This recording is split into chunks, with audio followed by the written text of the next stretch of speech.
Good morning mga ka-Sugar Goatee! Gusto ko lang pong i-share sa inyo itong aking maikling video na sa larangan po ng pagkakambing, tayo po ay may mararating.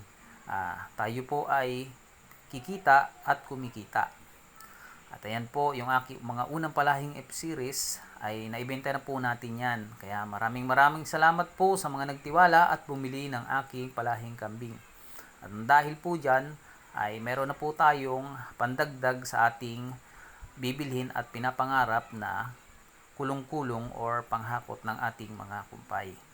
Ayan po, natandaan nyo po yan na sa mga unang video ko na nag-DIY po ako ng panghakot dahil wala pa po tayong pambili noon at sapat na pera para makabili ng kulong-kulong o panghakot. Kaya isang taon na rin po ako sa larangan ng pagkakambing. Kaya isang taon na rin po yung aking panghakot, kaya nabulok na rin po yung mga kahoy niyan. Bagaman, segunda mano tong ating nabiling panghakot na tricycle, ay malaking tulong po ito para sa katulad ko na nag-aalaga ng kambing dahil may panghakot na ako ng materialis at panghakot ng kumpay na ipapakain sa kanila.